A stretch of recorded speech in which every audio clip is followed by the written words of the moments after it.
Queridos, queridas, é um prazer estar aqui. É um prazer conhecer um pouquinho, ter ideia da diversidade que é essa classe de pessoas que investem seu tempo para se preparar e servir melhor em vários ministérios aqui. Pastoral, diaconal, escola dominical. E aqui nós vamos falar sobre essa área da homilética e uma relação da homilética com a comunicação. E é isso que eu quero convidar você neste momento a pensar um pouquinho aqui comigo. Vamos ver se aparece para você aí. Apareceu. Qual é o tema do nosso encontro? Pregação com propósito. É termos clareza de que vamos falar aqui, dialogar aqui sobre o ato de pregar, mas esse ato de pregar, tendo clareza que ele precisa ter um propósito, ou melhor, um propósito claro.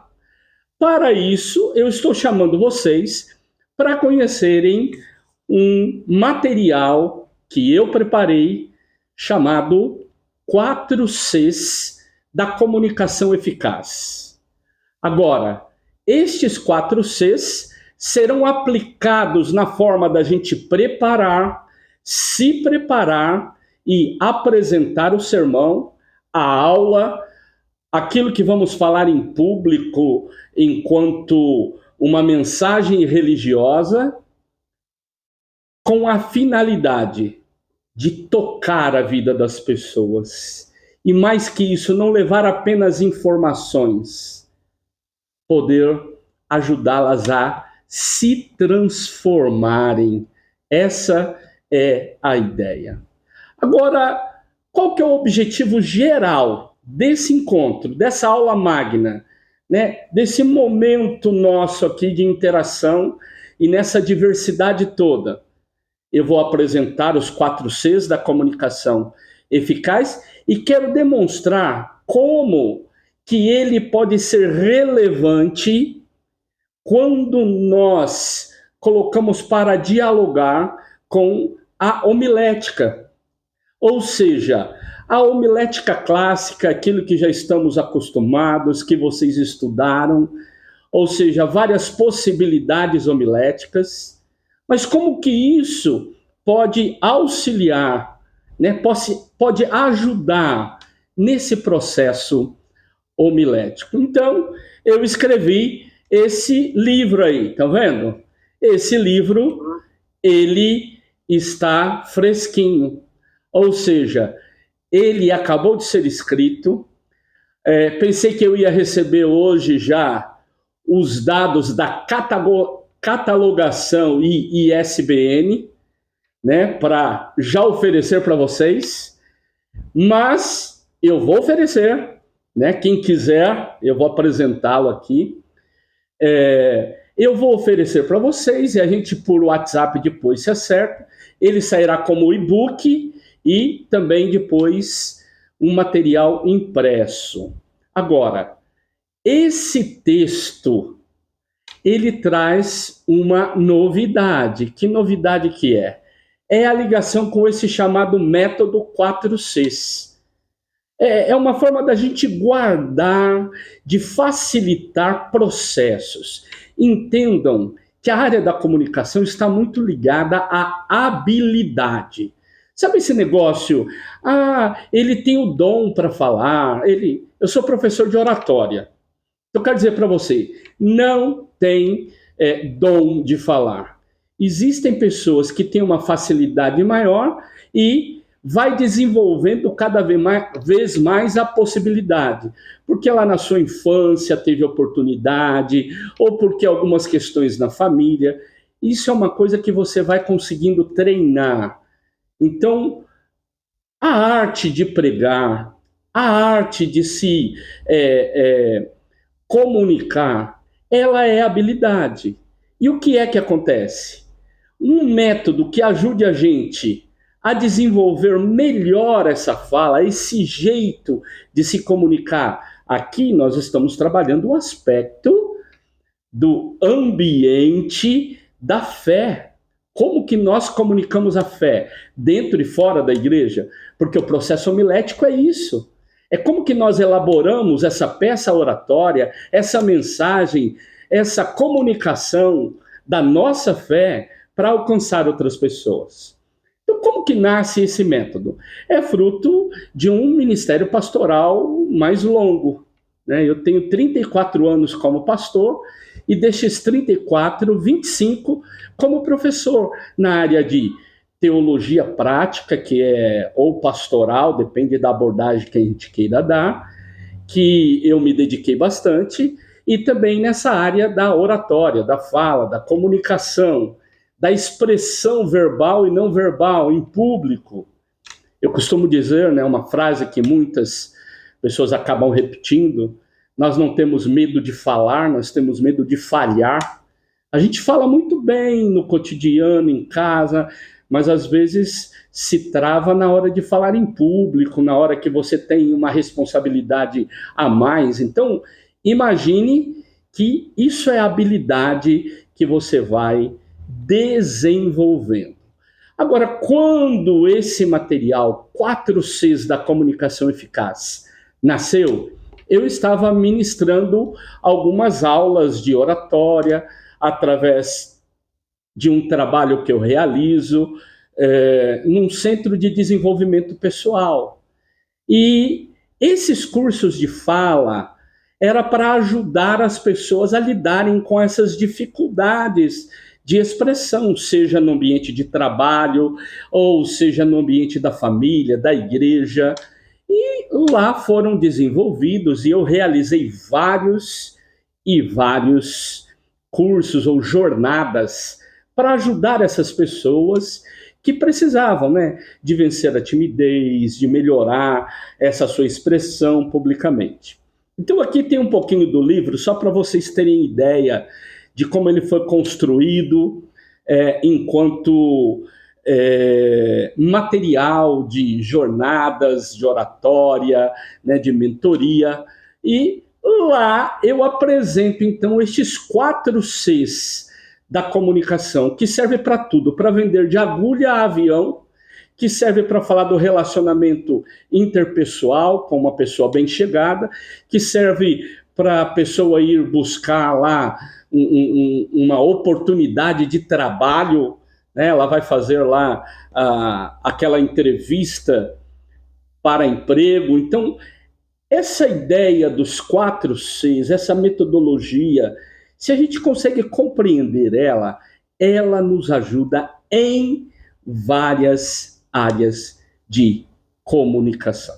Por isso eu fui desenvolvendo, trabalhando. É um livro com 97 páginas e que tem muito material para ajudar nessa área.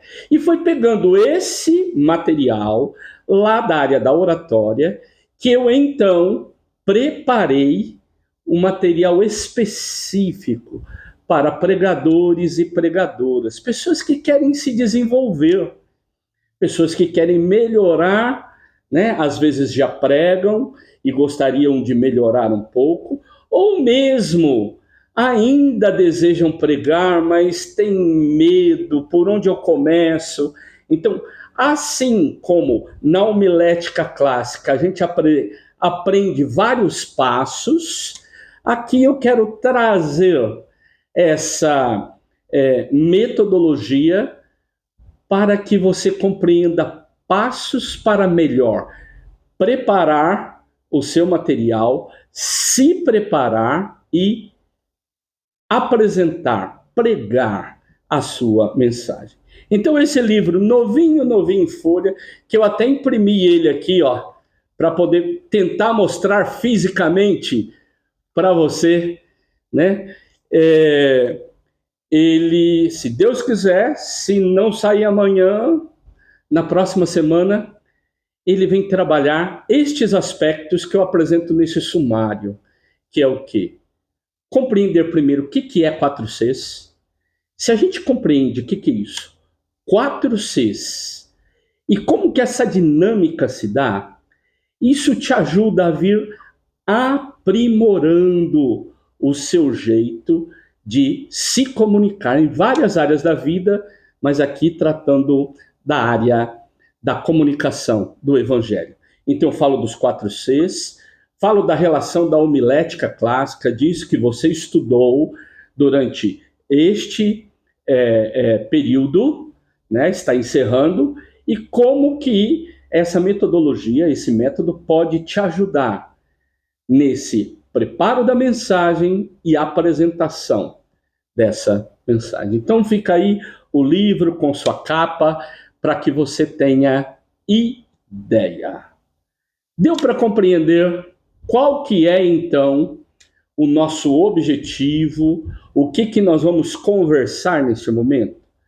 Por que é importante ter clareza bem no início? Porque o papel de uma pessoa como eu, que chega e não caminhou com vocês antes, e não vai caminhar com vocês depois, é ser um facilitador. Então, quer dizer, eu preciso de facilitar o que eu quero apresentar para vocês, e mais que isso, ser um motivador. Olha, eu creio no papel do docente, no papel do professor, como aquele que ele motiva o aluno, a aluna, né, o discente a aprofundar conhecimentos.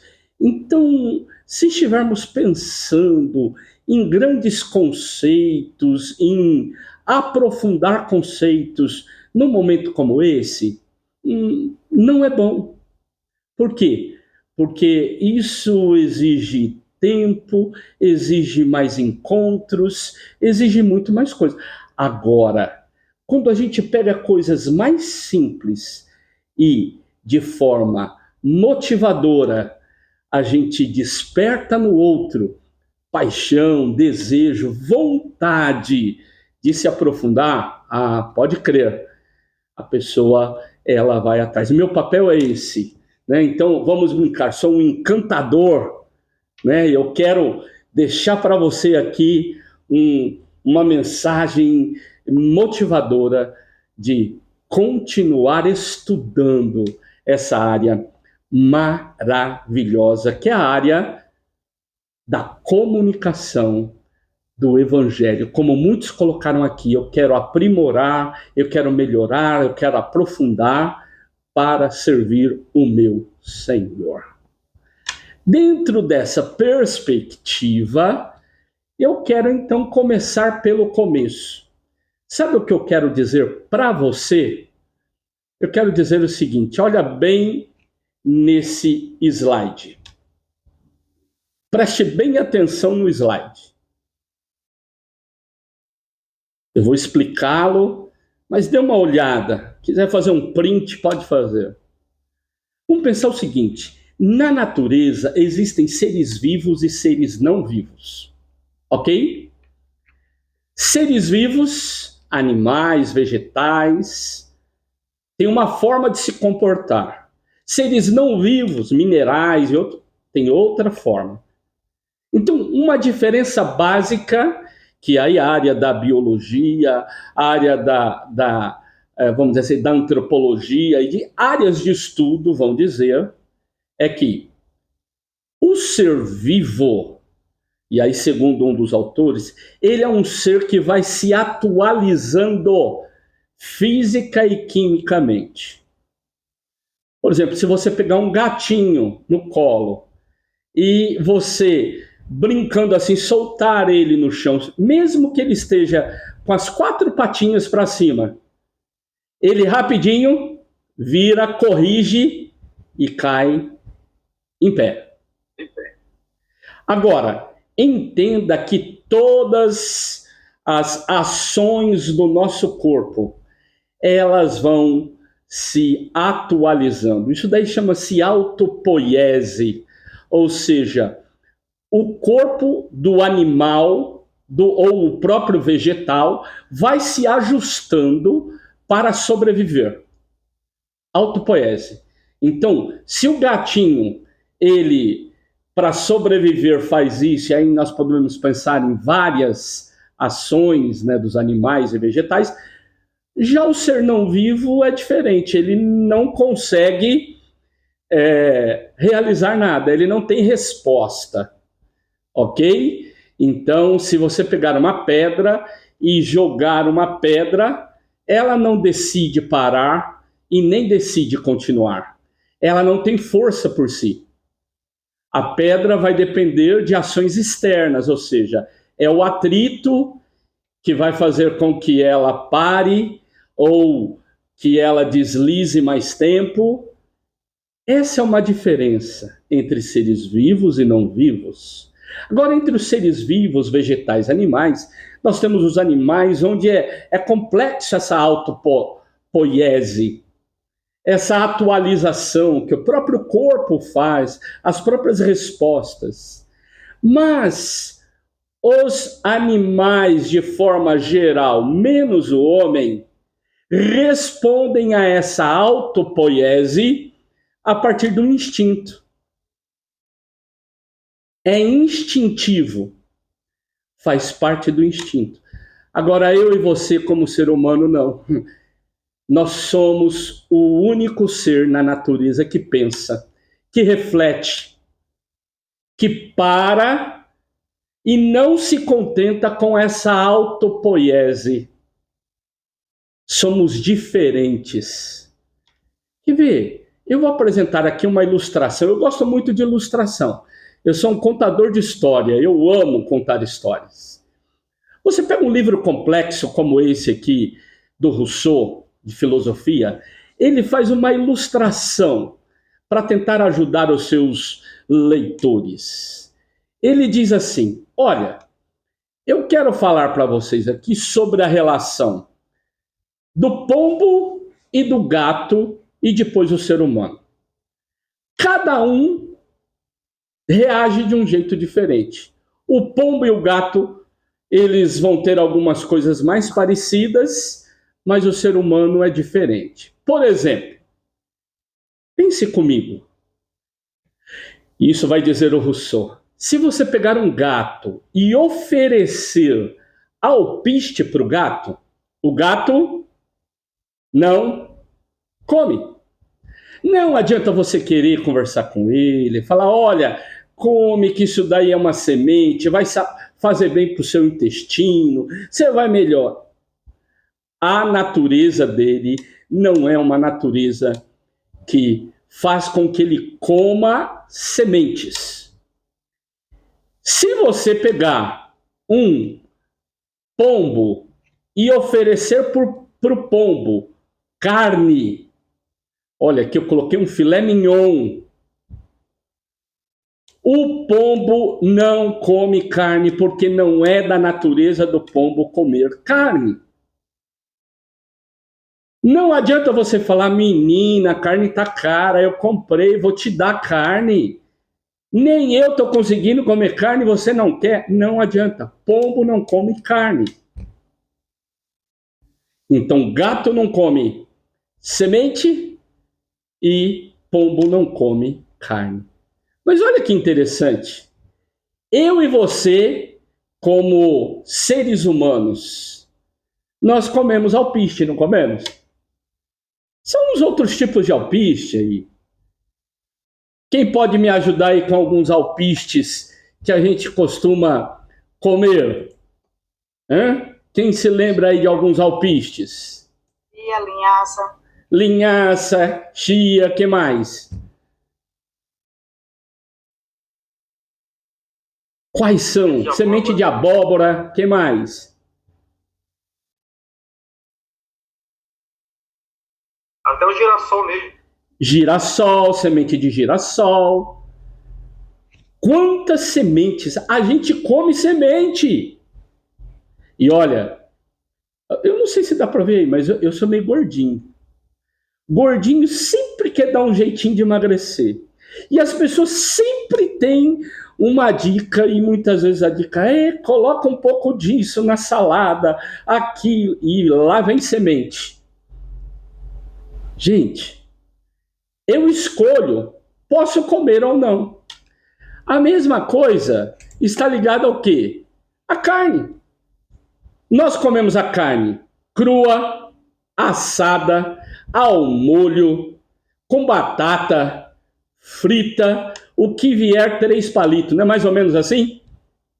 Do jeito que mandar, a gente manda para dentro. Ainda mais agora. Fala a verdade. Se te oferecerem aquele churrasco, você vai. Então a gente come a linhaça, a gente come o alpiste e a gente come o filé mignon. Mas de quebra, a gente come o pombo e come o gato. Já prestaram atenção nisso? A gente come aves, e tem gente que come pombo mesmo, e come gato. E aqui eu não estou falando de churrasquinho num lugar X ou Y. Estou falando de pratos que são servidos na Ásia, que são gatos. São decisões. Então, olha que importante. O ser humano, ele é um ser que decide o que vai fazer e como vai fazer. Se você tem clareza disso, que nós não respondemos a instinto, nós somos seres que paramos e decidimos. Não como porque não gosto. Não como porque eu não tenho dinheiro para comprar. Porque se tivesse eu comeria. Então, quer dizer, é uma decisão. O que diferencia o ser humano dos outros tipos de animais é que ele pensa, reflete e decide. E por que ele pensa, ele decide e ele fala, eu sei o que eu quero, ele precisa de se organizar para responder o que e como vai fazer. Por isso que ética, às vezes a gente complica demais ao refletir sobre temas profundos, mas se você quiser uma resposta simples de ética, seria assim, é fazer o certo na hora certa. Não é uma categorização de certo e errado. Isso é lei, isso é doutrina, isso é qualquer outra coisa, não é ética. Ética não é você cumprir à risca uma lista de certo ou errado. Até porque o próprio Senhor Jesus nos ensinou a confrontar quando a própria lei está contra o projeto do reino. Quando Jesus cura um cego no sábado, o povo está preocupado em cumprir a lei. E Jesus fala, o que é o sábado? Gente, ele foi curado. Quer dizer, a lei, o cumprimento da lei, ele está abaixo dessa ação ética de valorização do certo, do bem, da vida. Então, quando eu escolho o que fazer e como eu vou fazer isso, pressupõe que eu preciso de liberdade de escolha. E é de dentro de mim, ou seja, dos valores que eu tenho dentro de mim, que eu saco para poder fazer o melhor naquela hora. Então, daquilo que está dentro, lembram de Jesus falando? A boca fala do que está cheio o coração. Quer dizer, é do repertório que eu tenho aqui que eu consigo elaborar. Então, pensar que eu possa decidir sobre algo que eu nunca refleti, pensei ou levei a sério, é acreditar em contos de fadas. Não é possível isso. Né? Não existe uma inspiração que não passe por dentro de nós, pelo que nós somos, pelo que nós fomos forjados.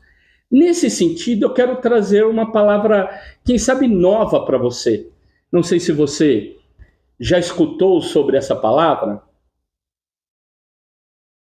mas eu quero convidar você ao seguinte: é necessário que nós dediquemos tempo ao ócio,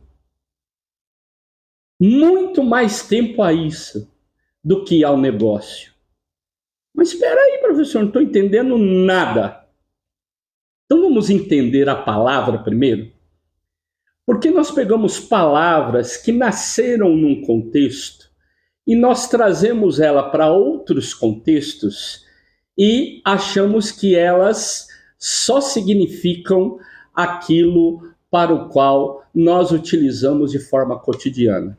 Mas a palavra ócio e a palavra negócio é muito mais antiga do que isso que eu e você conhecemos hoje na nossa cultura brasileira ou no mundo contemporâneo. Ócio é uma palavrinha que significa tempo livre para pensar. Hoje você tem algumas pessoas, antropólogos, filósofos, que trabalham inclusive a ideia do ócio criativo, daquela parada para você trazer coisa nova. Então, ócio é a palavra pausa, parada para refletir, para pensar. Seria o mesmo que a palavrinha escolher em grego, daí escola para nós. Daí o que nós estamos fazendo aqui, um espaço que é um espaço para pensar, para refletir. Dentro dessa ideia de reflexão, nós estamos dedicando tempo para o pensamento. Ócio é isso. Mas nós usamos a palavra ócio no pejorativo. E em português tem um peso muito grande no sentido negativo da palavra ócio. Quando fala ócio, a ideia do não está fazendo nada, é preguiçoso.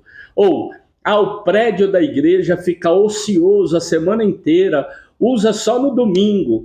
É uma ideia pejorativa e negativa. Ócio não é isso. Ócio, na raiz da palavra, na gênese dessa palavra, significa pausa, parada, tempo para pensar. O que é negócio dentro dessa própria ação, dentro dessa própria reflexão de onde nasce a palavra, lá do latim? Negócio é a negativa nec antes da palavrinha ócio. Então, nec ocium significa sem tempo livre para pensar. Sabe quando não tem tempo para pensar? Vamos levar isso para o contexto, seja do mundo grego, né, dos filósofos, que aí seria outras palavras, ou do mundo latino, né, os romanos. Vamos imaginar, quem tinha tempo de ficar pensando que é o céu, que é a estrela, que é a borboleta? Eram os filósofos. Eles tinham tempo para pensar. Mas e a pessoa que era escrava, que estava no fazer? Ela tinha tempo para pensar? Ela era obrigada a fazer, fazer, fazer. E muitas vezes nem sabia por que estava fazendo. Se lembram de um filme do Charlie Chaplin, Tempos Modernos, que mostrava ele lá parafusando, fazendo um movimento só? Ou seja, ele não tinha ideia do que acontecia na produção toda. Ele só sabia o que ele tinha que fazer. Às vezes, o fazer repetitivo faz com que as pessoas façam e não parem para pensar por que está fazendo ou o que cabe dentro de uma leitura geral o que ele está fazendo. Nesse sentido, é que eu quero dizer a você o seguinte: olha, nós às vezes estamos tão envolvidos nos negócios do nosso ministério que às vezes não dedicamos tempo para o ócio. Aqui estou falando para pastores, pastoras, estou falando para quem deseja ser pastor, ou já foi, ou foi missionário, ou é professor de escola dominical, ou se dedica ao ministério. Nós, às vezes, estamos tão focados no fazer a missão que, às vezes, não nos preparamos como deveriam deveríamos para fazer essa missão, ou às vezes, nem sempre nós dedicamos tempo para refletir e pensar se o caminho está certo. Seria como o sem tempo para pensar porque eu estou fazendo. Faz. É entrar meio que no piloto automático. E esse piloto automático faz com que a gente repita no nosso ministério, nas nossas ações. E aí vou trazer para cá. Na nossa pregação, na nossa proclamação da palavra, na nossa aula da escola dominical, na aula na célula, seja no grupo que você tiver responsável, algo repetitivo, sem novidade e tempo de pensar. Nesse sentido, é que às vezes eu e você precisamos de parar e falar o que é que eu preciso fazer para dedicar tempo para pensar. Eu então tiro agora e quero olhar para você, e se você quiser abrir a sua câmera, a gente vai interagir um pouco mais. Quais para você são os maiores desafios para quem tem responsabilidade de pregar a palavra hoje? Nesse mundo acelerado, nesse mundo cheio de coisa para fazer, nesse mundo, se é pastor, tem que fazer visita, tem que fazer aquilo, tem que fazer aquilo. Eu sou professor da escola dominical, eu tenho que trabalhar, tenho cozinha para arrumar, tenho filho para cuidar. Quanta coisa. Quem gostaria de escrever? Vamos primeiro aí tentar escrever alguma coisa aí? Umas 3 pessoas podem falar. Né? Então, 3 pessoas podem se inscrever, inscrevam-se aí, né? E dê para nós. E você pode escrever aí no chat. Escreva para a gente aí. O que você destacaria como desafios para a gente, né? Para a pregação da palavra hoje, para preparar a pregação ou para fazer a pregação? Quem gostaria?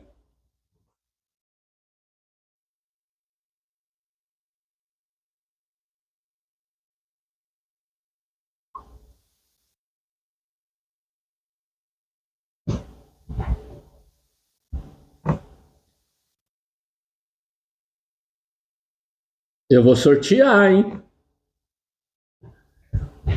Eu vou sortear. Qual é um desafio que você traria para a gente? Olha, esse é um desafio para pregar hoje.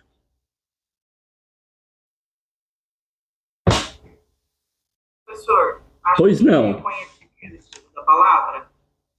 Pode falar novamente, por favor? Conhecimento da palavra, o estudo da palavra da forma correta. Se sair pregando por pregar, todo mundo prega. Mas a forma correta, o tempo para estudar, para se dedicar. Então vamos dizer aí, a falta de tempo é um grande desafio.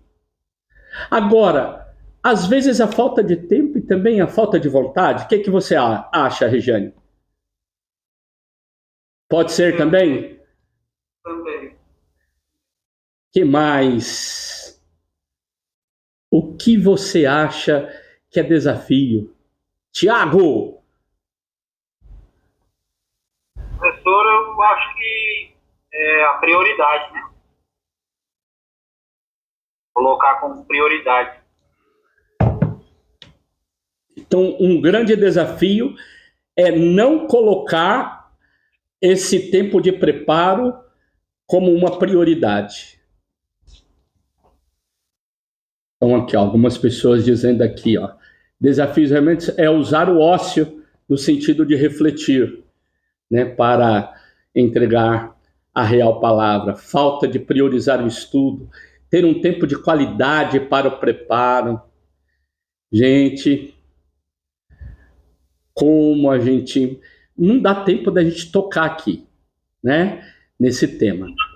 Mas, assim, o uso da inteligência artificial não é ruim e nem errado, tá? Ó, tem ferramenta aí que a gente tem que aprender a usar e usar bem. O problema é o jeito que se usa ferramentas, né? E aí acaba de forma preguiçosa, fazendo, sabe o quê? Mandando uma inteligência artificial fazer aquilo que deveria ser o seu trabalho. Ela é ferramenta. Mas eu paro por aqui. Elton, você ia falar?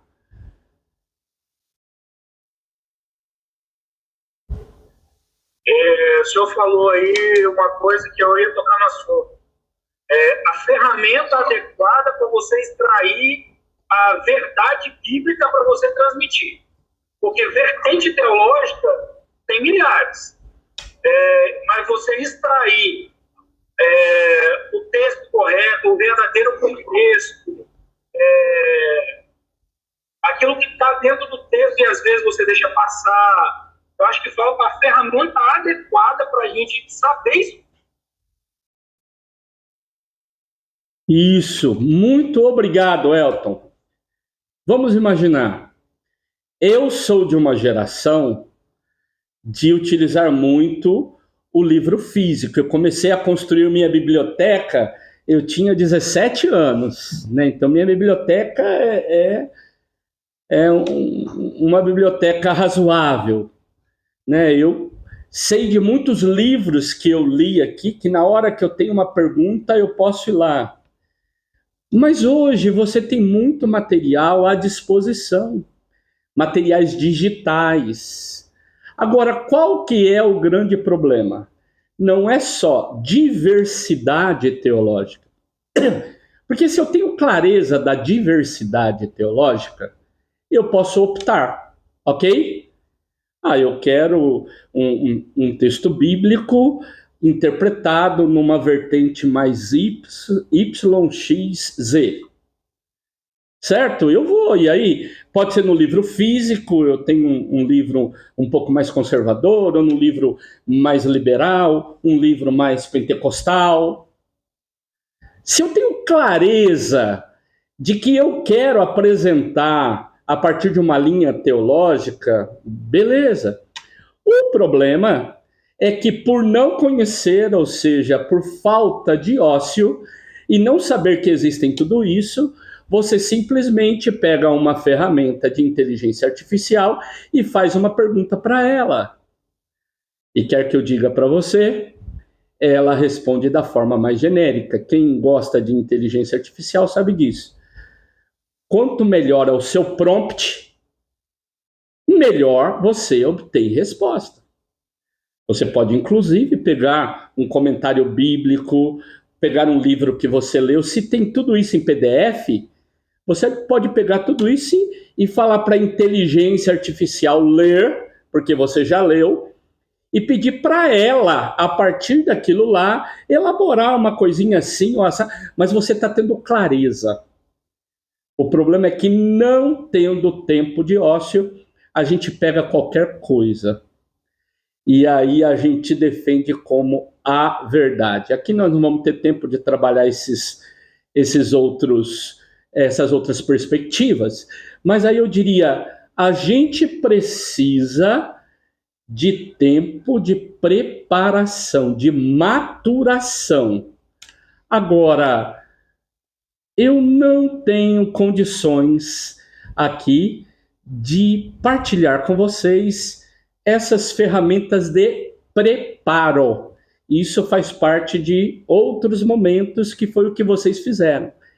Eu quero dizer que dentro dessas colocações que vocês foram fazendo aqui, né, eu gostei dessa aqui, né? Faz o que eu faço, mas não faz o que eu falo, né? Não.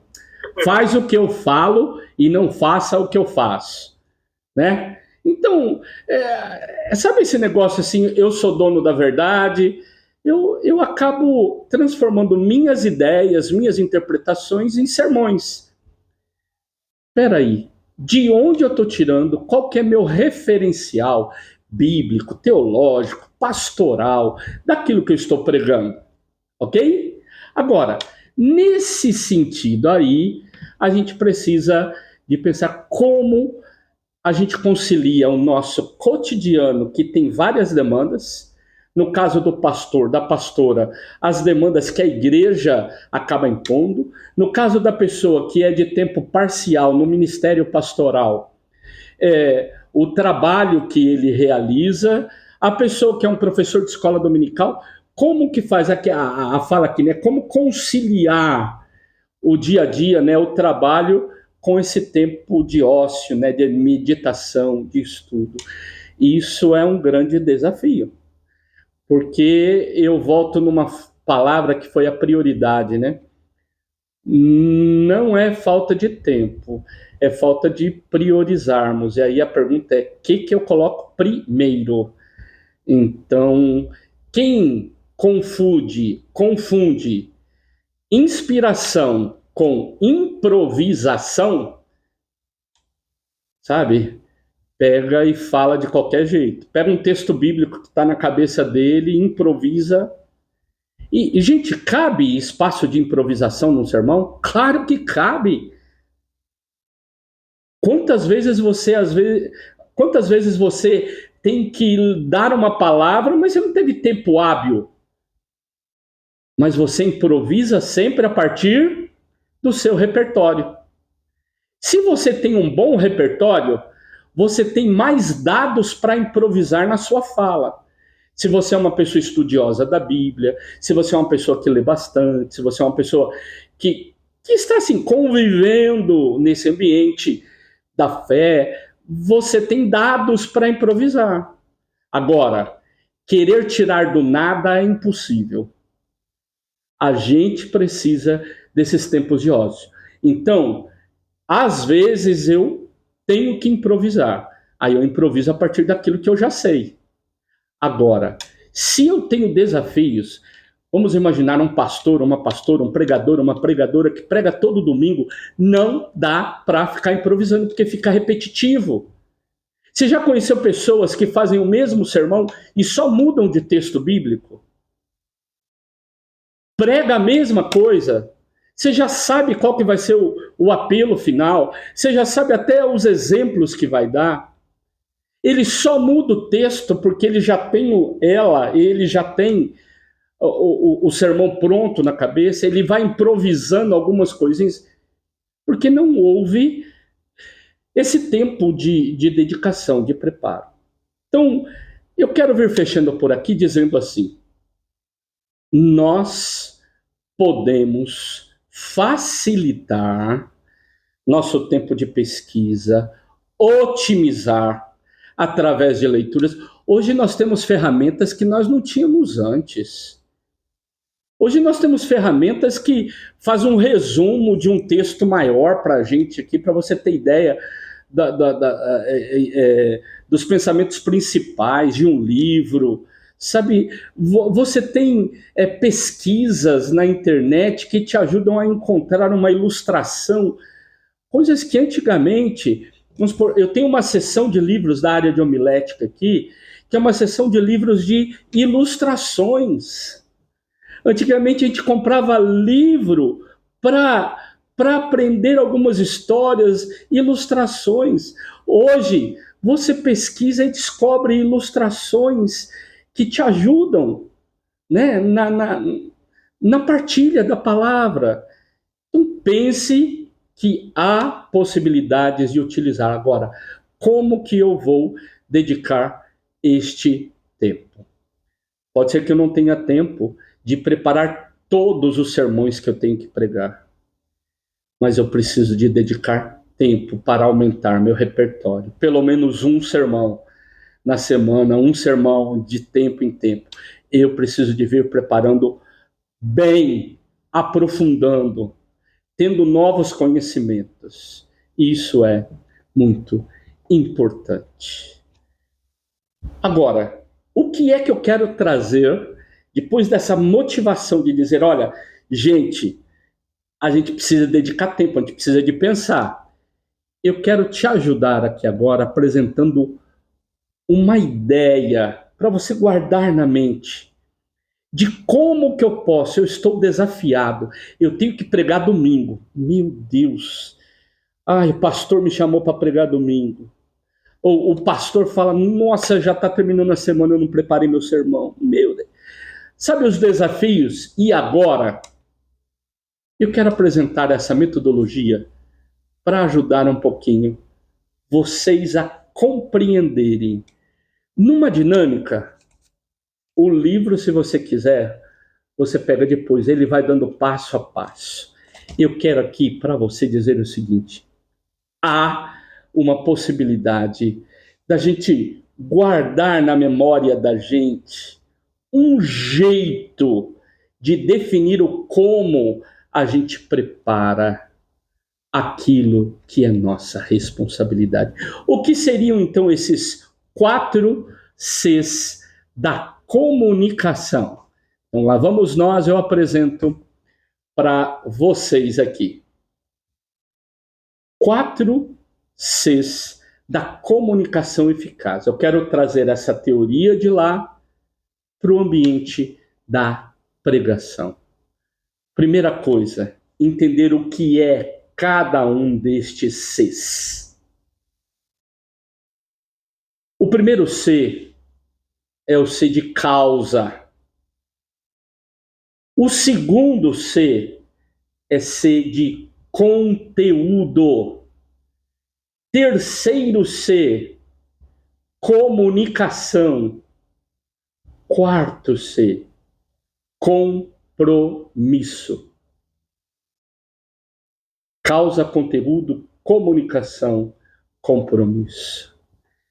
Entenda que para qualquer fala sua, em qualquer ambiente, esses 4 Cs podem te ajudar a estruturar bem a sua fala.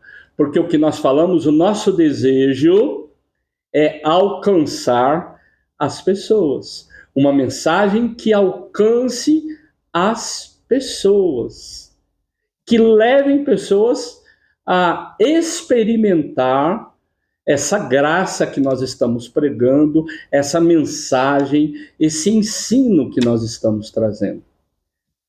Sendo assim, a gente vai pensar na causa. A causa é o porquê eu vou pregar. Qual a razão do meu sermão? Então, a primeira coisa que a gente precisa de perguntar é: qual a razão do meu sermão? Então deixa eu perguntar. Domingo eu quero falar sobre o quê? Aí eu preciso de vir pensando no público ao qual eu vou pregar. Eu preciso perguntar: é um culto de aniversário da igreja? Ou eu vou pregar num casamento? Ou é num velório? Ou estou preparando uma aula de escola dominical? Ou é uma reunião de oração? Qual a causa da minha fala? O porquê da minha fala? O porquê do meu testemunho, da meditação, da palavra que eu vou levar? Que pode ser desde um sermão clássico até uma palavra testemunhal simples, rápida, numa reunião de oração. Por que eu vou levar? Qual a causa, qual a razão de ser dessa minha palavra? Aí eu preciso começar a pensar. Nós perdemos uma pessoa muito querida na igreja. Eu quero dar uma palavra de consolo para a igreja. Eu quero consolar. O povo está choroso, entristecido. Eu quero então dar uma palavra de ânimo, de consolo para a igreja. Não, eu quero desafiar missionariamente. Nós temos como projeto começar um ponto missionário lá no bairro. E eu quero, através da palavra, trazer aqui um desafio.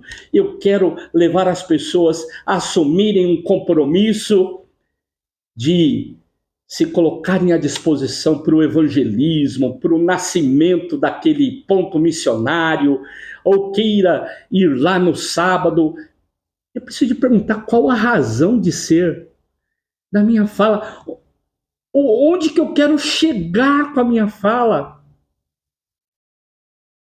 Tem uma palavra lá da literatura que é quando a Alice conversa com o gato em Alice no País das Maravilhas. E aquele gato bonachão, sorridente, pergunta para Alice. Ela diz assim, né? Eu quero saber a saída, para onde eu vou? E aí o gato bonachão pergunta para ela, onde você quer ir? Para onde você quer ir? E ela diz assim, não importa. E aí ele responde, para quem não sabe onde quer ir, qualquer caminho serve. Será que a gente tem clareza de onde nós vamos, ou queremos, ou desejamos chegar com a nossa pregação? Qual que é a causa? Quando você senta e começa a pensar, domingo eu que prego, o que eu vou falar? Sabe aquele momento de oração, aquele momento de ócio, de reflexão, de dizer, Senhor, porque, olha, a preguiça faz com que a gente não deixe tempo para pensar isso. A gente já sapeca o negócio e fala assim, eu vi um texto lá, eu já vou vir pregando esse... Qual que é a razão? Para que é que eu vou pregar? Causa é o porquê e para quê do sermão. Tenha clareza disso. Causa é o porquê e para quê da minha fala. Você definiu isso? Você já começou caminhando bem. Que eu sei, eu vou fazer um sermão no aniversário de 15 anos da Maria Joaquina. Beleza. Então já tenho clareza. Eu quero levar uma palavra de compromisso, de ação de graça. Não, meu sermão é um sermão na vigília de oração e eu quero falar sobre intercessão. Eu já tenho clareza. Eu quero edificar as pessoas ali presentes com esse tema da intercessão. Quero que eles saiam dali tendo clareza do chamado deles para intercederem por outros. Por que e para que eu vou fazer meu sermão? Guardou? Primeiro C? Guarde isso em mente. Mas tem o segundo C. O segundo C é esse que nós estávamos falando antes lá. É o conteúdo. Depende do repertório que você tem. E claro, se você tem desejo de pregar algumas coisas que você ainda não conhece, não tem muita clareza, exige de você ter que estudar mais. Quem é pregador há muitos anos, já pregou várias vezes, na hora de improvisar, pega um pedacinho de uma coisa que já pregou, conta a outra que está aqui, sapeca daqui, sapeca de lá, vai, e consegue improvisar. Agora, quem não tem habilidade, não está acostumado a pregar, e de repente do nada quer tirar isso, precisa de sentar e estudar. Tá bom, eu quero falar sobre tristeza. A igreja está vivendo um momento muito difícil, alguns irmãos estão desempregados, algumas pessoas estão passando por lutas. Eu queria trazer uma palavra de esperança e queria dizer do Deus que nos ajuda a vencer a tristeza em meio às lutas, em meio às adversidades da vida. Então vamos estudar. Vamos estudar sobre a adversidade, sobre os sentimentos dos seres humanos.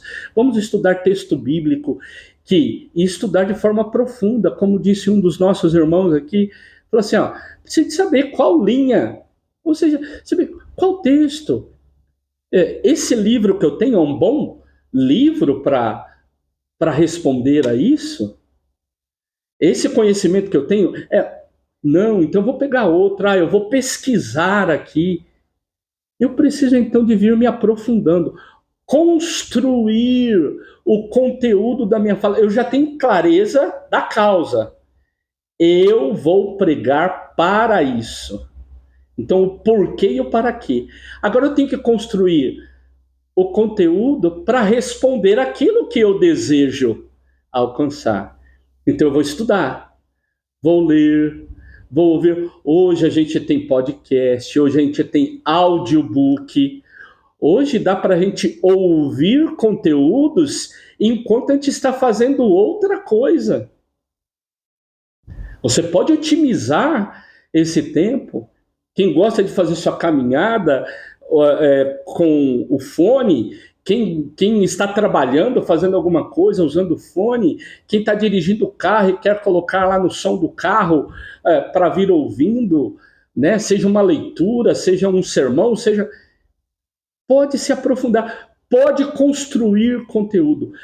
O conteúdo é o momento em que você vai encher ali o máximo possível, você vai encher de dados para responder aquilo que você deseja. Então você leu algo, anota, né? Gente, eu sou raiz, hein? Eu vou até tirar aqui um pouquinho para mostrar uma coisa para vocês aqui, ó, para vocês verem.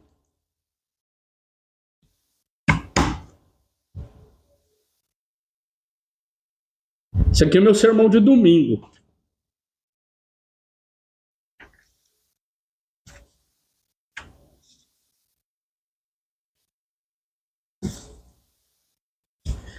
Eu tenho bolos e bolos de sermões impressos. Tem a ver com a minha geração, tem a ver com o jeito que eu gosto. Tenho também no computador? Tenho. E tudo guardadinho. Mas olha, como é bom você, quando tem, seja no computador ou escrito, você se lembra, puxa, eu já preguei sobre isso, e você vai lá ver algumas anotações que facilitam o novo tema que você vai fazer. Agora, conteúdo, você vai puxando o máximo, vai anotando, seja no computador, seja na caneta, seja gravando, seja no WhatsApp. Vai. Uma coisa é você captar o conhecimento, pensar no conteúdo. Beba o máximo que você puder. Mas entenda o seguinte: nem tudo que você estudou, aprendeu e é novidade, você precisa de falar para a igreja. Estudar é seu papel, é meu papel como proclamador, proclamadora da palavra de Deus, né? Aqui, fidelidade à palavra, a gente precisa dessa fidelidade. Ou seja, eu preciso de muito conteúdo, mas não significa que eu vou pregar sobre todos os conteúdos que eu estudei. Depois que eu estudei, tenho clareza, aí vem uma outra, um outro ser que eu e você precisamos levar em consideração, que é o da comunicação. Da comunicação. Eu já sei a causa, eu já estudei bastante, mas agora eu tenho que pensar que jeito que eu vou apresentar isso. Que jeito que eu vou montar isso. Que jeito que eu vou anotar isso. O que eu vou colocar ali, o que eu vou colocar aqui. Como que eu começo? Como que eu termino? O que eu vou falar no meio da minha fala? Então, leve em consideração que todo esse conteúdo ele vai precisar agora de ser esquematizado para saber o que é que vale a pena ir para o sermão, para a minha anotação, para a minha fala. E aí existem várias possibilidades de estruturar a sua fala. Agora, uma questão básica é introdução, desenvolvimento, conclusão.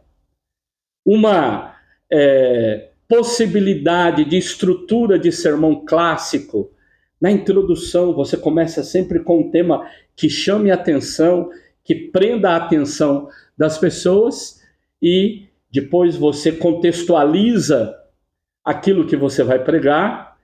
Depois você apresenta a proposta clara do que é que você vai pregar. Aí você desenvolve e depois você conclui fazendo uma aplicação pastoral. Isso é um tipo de estrutura. Mas aqui na comunicação eu preciso de me preparar para comunicar. Eu preciso de preparar a minha anotação. Olha, poucas pessoas, guarde bem, poucas pessoas têm habilidade de fazer um esboço mental e ser fiel a ele. Tem gente que tá? Estuda, faz um esboço na cabeça e consegue seguir. Beleza. Mas a grande maioria, se não anotar coisas simples, sabe, pontos que seja, corre o risco de esquecer e ficar patinando. Um sermão que poderia ser pregado em 20 minutos se torna repetitivo em 40, 50, 1 hora, porque não houve uma clareza na apresentação. A sua anotação faz parte da comunicação. Quanto melhor você estruturar o seu conteúdo, mais facilita a sua apresentação. Mas espera aí, comunicação é só o meu esboço? Terminei o esboço, então acabou? Beleza? Não. É uma parte da comunicação, porque aí entra uma outra parte que está ligado à apresentação do sermão. E na apresentação do sermão, eu preciso de levar em conta questões da comunicação verbal e da comunicação não verbal. Verbal, eu preciso de saber falar. E como eu disse, falar em público é habilidade. A gente desenvolve, a gente aprende, faz exercícios. Você pode melhorar. Não precisa de ficar refém. Eu sou assim mesmo. Não, pode melhorar. Agora, eu preciso de saber como eu vou ler o texto bíblico, a minha comunicação verbal, a minha alocução. Essa comunicação a partir da oralidade. Como que é a minha comunicação? O que eu preciso melhorar no meu jeito de falar? Então, pense no aspecto próprio da sua voz, do jeito que você imposta a voz, da velocidade. Quando você fala mais alto, fala mais baixo. Essas modulações que a gente faz na comunicação, uso da voz. Então, eu e você somos chamados a melhorar essa área de comunicação, naquilo que depende do nosso aparelho aqui, né? A nossa amplificação.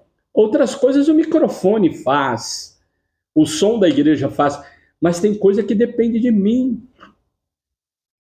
É sofrível ver pessoas que nem prepararam a leitura do texto que vão pregar. Ler de forma sofrível o texto bíblico, cheio de erros, nem treinou, nem ensaiou. Você está ali sendo um comunicador, uma comunicadora. A beleza do jeito que você apresenta a sua fala. Por isso a gente precisa se preparar. Existem N exercícios para você melhorar e até aquecer a sua voz. Existem trava-línguas que ajudam você a ter uma dicção um pouco melhor. Tem pessoas que têm dificuldade, assim, ai, eu não entendi. Mas a gente pode melhorar. Isso está ligado a essa comunicação verbal. Agora, olha, a área da comunicação diz o seguinte: o que vale lá no fundo, daquilo que eu comunico com o som, com o verbal, a pessoa retém pouco. E a pessoa, ela interpreta pouco. O que ela interpreta mais são as questões não verbais. O jeito que eu olho, a entonação que eu dou às vezes, o jeito que eu gesticulo, a forma que eu me apresento. Tudo isso são habilidades que você pode melhorar, que você pode ser um instrumento melhor utilizado na hora de proclamar a palavra. Tudo em nós comunica. O meu olhar, o meu rosto, o meu sorriso. Dependendo da mensagem que eu estou levando, né, eu posso ficar com o semblante mais fechado para mostrar a consternação. E dependendo do que eu estou falando, eu estou todo sorridente, porque aquilo que eu estou falando é algo que merece sorriso. Agora, tem pessoas que têm dificuldades em fazer uso, mas isso pode ser modulado. Então vamos voltar? Causa, por que e para que eu vou pregar? Conteúdo, vamos estudar, vamos ler, vamos ouvir, vamos melhorar. Eu já sei o assunto, vou ler mais, vou buscar. Comunicação, preparei bem, já montei aqui, tirei, pus, eu escrevi demais, vou diminuir. Ah não, na hora de apresentar, eu vou falar bem, eu vou me preparar bem, vou chegar lá para cima. Os primeiros segundos de uma palestra, de um sermão, de uma palavra.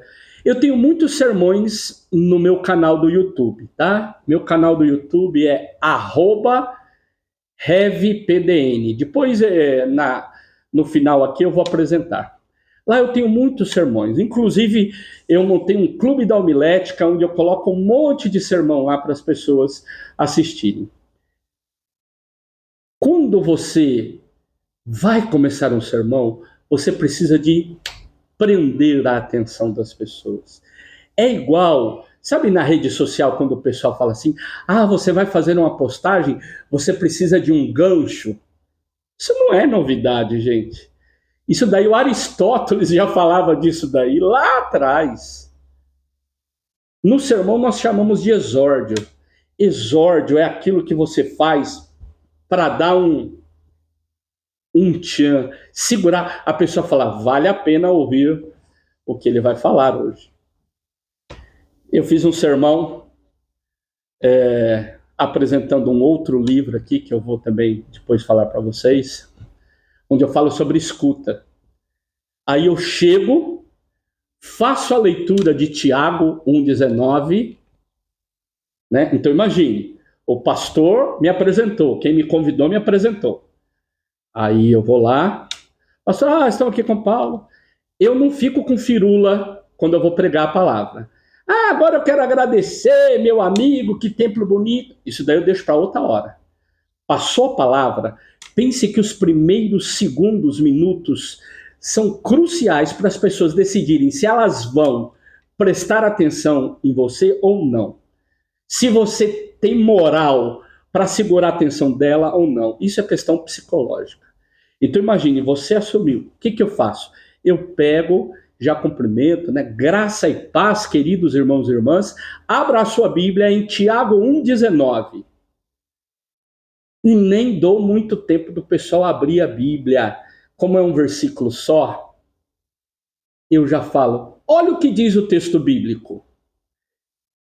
Irmãos, vocês sabem, sejam prontos para ouvir, tardios para falar e mais tardios para irar-se.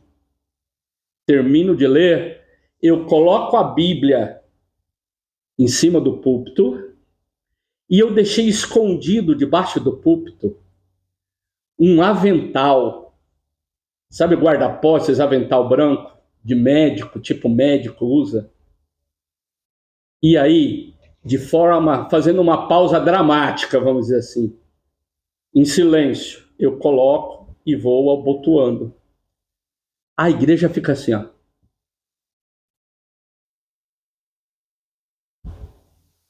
Aí eu pego, tiro um estetoscópio, coloco o estetoscópio e digo assim: esse instrumento é para ouvir o que está lá dentro das pessoas. Vivemos numa sociedade onde temos dificuldades de ouvir o que está lá dentro das pessoas. Tiro e volto para o texto. Isso é um exórdio, isso é um gancho, isso é um jeito. Tenho N exemplos aqui, não dá tempo, que é como que a gente segura. Então pense, a comunicação é como que eu vou fazer da melhor forma para comunicar. Qual que é meu vocabulário? O grupo que eu estou aqui, eu trabalho um vocabulário mais para um lado, mais para outro, eu sou mais raso, sou mais profundo, um ambiente acadêmico, aí é uma linguagem diferente, um ambiente lá da congregação da igreja, é outra forma, dependendo do lugar. A comunicação leva tudo isso em conta. Mas nós temos o nosso último C. E o último C é o C de compromisso. Compromisso. Meu irmão, você sabe para que você pregou? Você não falou que era para edificar a igreja, queria consolar a igreja, queria levar uma palavra de amor, de carinho, beleza. Você estudou sobre isso, preparou bem. Na hora de apresentar, você fez isso. Então agora é hora, sabe do quê? É hora de você chamar esse povo para quem você pregou essa palavra, chamar eles a um compromisso. E dizer assim: meu irmão, minha irmã, eu sei que tem sido difícil esse tempo de adversidade na nossa igreja, na tua família, nos momentos em que nós estamos vivendo. Mas eu quero te convidar, vem ao altar, vamos orar aqui. Eu quero te convidar a colocar na presença de Deus isso que tem te incomodado. Ou seja, você vai levar a pessoa a dar um passo ali, frente àquilo que você desafiou. É para falar lá da missão, lá no bairro? Irmãos e irmãs, quero desafiar você. Deus está chamando nossa comunidade para irmos lá pregar o evangelho lá no bairro. Quem quer dizer, eis-me aqui, sei que Deus... E aí você vai chamar, algumas pessoas vão assumir compromissos diferentes, mas o papel é assumir compromisso. Você sabe do porquê, para quê. Estuda, na medida do possível, com as suas possibilidades, aquilo que você quer levar. Depois você apresenta da melhor forma que você consegue. E chega no final, você convida essa que te ouviu a assumir um compromisso com a palavra. É apaixonante. É apaixonante pregar a palavra de Deus. Eu quero apresentar algo aqui para vocês que com isso eu quero encerrar a minha fala para apresentar o livro rapidamente. Eu, Paulo, vou na minha aula fazer agora o que eu acabei de falar para vocês. Quando o professor Ronald me chamou, eu perguntei por que e para que eu vou dar essa aula. Aí ele falou, é uma aula de homilética, é um grupo que está encerrando, é isso, aquilo. Eu falei, mas o que eu vou levar? Eu falei, professor, e aí eu mandei para ele uma parte do livro. Eu falei, estou terminando de escrever esse livro. O que acha? E aí ele, ótimo. Então eu tinha um porquê e um para quê. Eu fui então preparar o meu material, né? Eu já tinha clareza do que eu tinha estudado, o livro que eu tinha preparado. E aí então como que eu vou apresentar? Foi fazer os materiais aqui, seja PowerPoint, seja os materiais de apresentação. Mas agora eu estou chegando no final. Meu papel como professor visitante aqui, eu não quero sacar nada em prova, não quero sacar nada em outras ações. Eu quero de você um compromisso. Do mesmo jeito que eu acredito que é um compromisso que você chama o povo da igreja. E aí eu quero te chamar a essa novidade.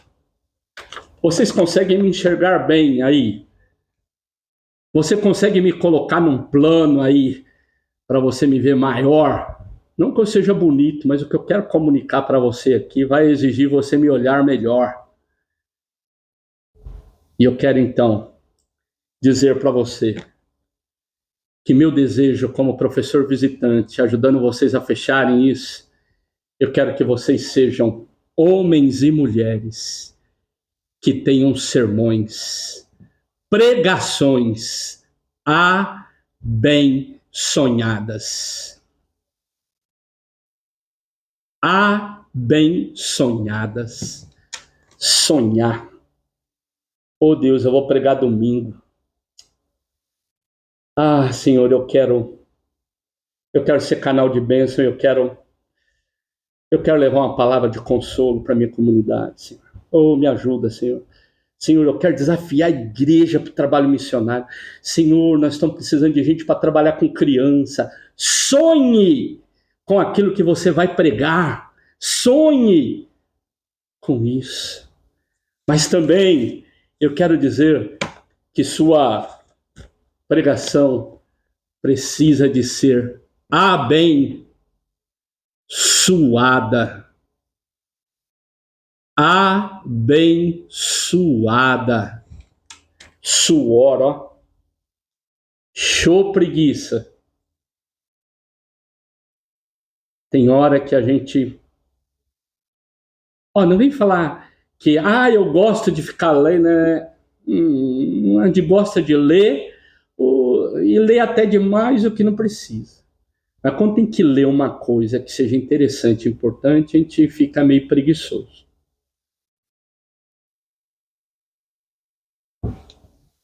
Então, vamos falar das nossas dificuldades. A gente tem hora que a gente não quer suar, a gente quer o fruto do trabalho e não quer. Então, que seja uma palavra abençoada. Mas desejo também que sua pregação seja abençoada de som,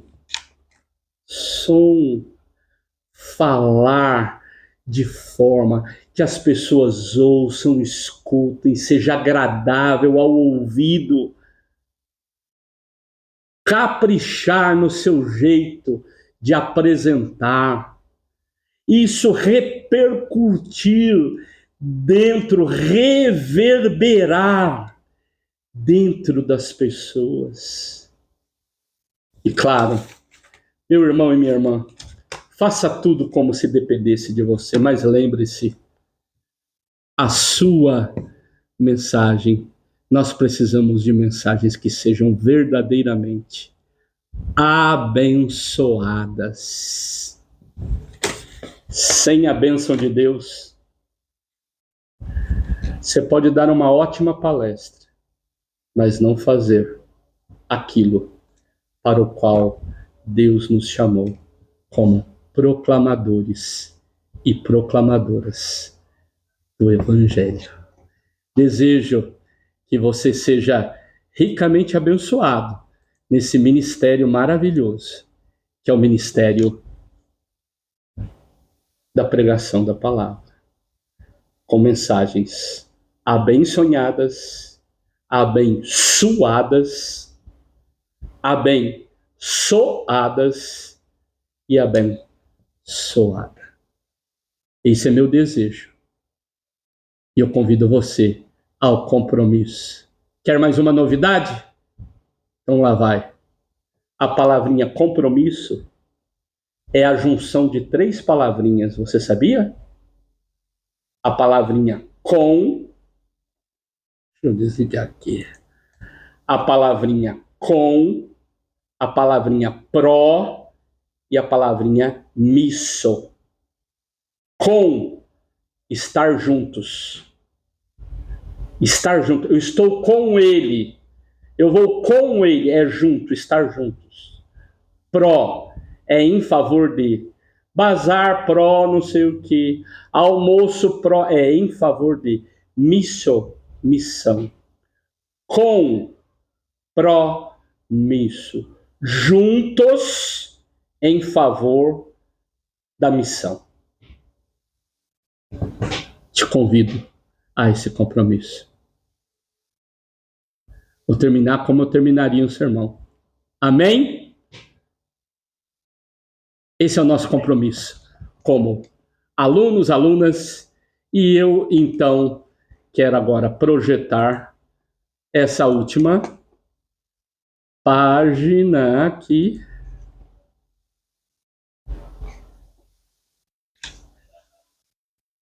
Para dizer para vocês, eu amo a palavra, amo dar aula, dar palestra, fazer um monte de coisa. Eu quero te convidar primeiro a me seguir nas redes sociais. Então, se quiser anotar aí, meu Instagram pessoal é @revpdn. @revpdn. REVPDN. Me segue lá. Né? Eu também tenho um trabalho que eu faço através desse ethos. Se você quiser entrar lá, fique à vontade. E aqui tem o QR Code do meu WhatsApp. Se você quiser anotar meu WhatsApp. Por quê? Porque, olha, o livro vai sair essa semana. Eu vou estar lançando ele futuramente. Mas vocês tiveram, eu diria assim, a alegria, juntamente comigo, de ver ele nascendo. Né? Vocês estão vendo o protótipo dele, mas ele ainda não posso comercializar o e-book, que eu vou começar provavelmente no início da semana que vem, porque ainda não chegou o documento lá, que é o ISBN e a ficha catalográfica. Mas o e-book custará R$ 24,90, porém, para esse tempo de lançamento, R$ 19,90 o e-book. Acho que vale a pena, é um investimento legal, você ouviu em primeira mão. E ele físico provavelmente custará R$ 44,90. Então, eu coloco para vocês aqui essa possibilidade. Agora, também vivi um momento de ajustes, estou vivendo. Fui pastor de tempo integral por 32 anos.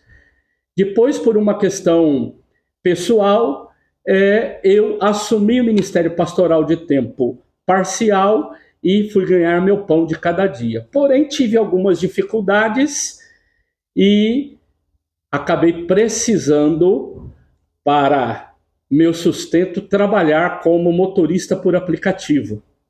E tenho trabalhado para ajustar algumas questões. E eu escrevi esse livro aqui, ó. Eu já vendi 650 livros. Agora, nesses 3 meses. Ouvindo a Cidade, histórias do banco de trás. É um livro curtinho, onde eu conto histórias sobre as pessoas que sentam no banco de trás do meu carro. E eu, quando assumi o trabalho como motorista por aplicativo, eu tinha e tenho clareza. O meu papel é oferecer o melhor serviço como motorista por aplicativo. Só que, juntamente com o motorista, senta no mesmo banco um pastor e um professor de teologia. Um pastor que aprendeu a habilidade de ouvir, a habilidade da escuta ativa e de acolher pessoas. E eu acolhi muitas pessoas, ouvi suas histórias. E aqui então eu conto um pouquinho das histórias. O livro tem como subtítulo Partilhas de um Teólogo Pastoralista, na função de motorista por aplicativo. Fica aqui então esse momento final aí, eu pedi para o professor Ronald se eu podia, né, de falar desses materiais e de dizer: eu creio que Deus nos chamou para fazer a diferença, onde estivermos. Por muitos anos foi como pastor de tempo integral, como professor em universidade de tempo integral, e hoje, em momentos de ajustes, fazendo esses cursos, workshop, trabalhando como motorista, mas fazendo o melhor para Deus. Termino dizendo como afirmamos na música: faça o melhor para Deus. Obrigado, professor Ronald. Eu quero devolver a palavra para o momento final. Não sei como é feito aqui o momento final, mas é o nosso momento para fechar aqui a nossa aula. Palavra contigo e agora, muito obrigado, professor, por essa oportunidade. Eu amo fazer isso. E você alegrou o coraçãozinho do seu amigo me convidando para essa partilha de algo quentinho que estava no meu coração. E, pessoal, assumimos um compromisso, hein? Abençoadas e abençoada.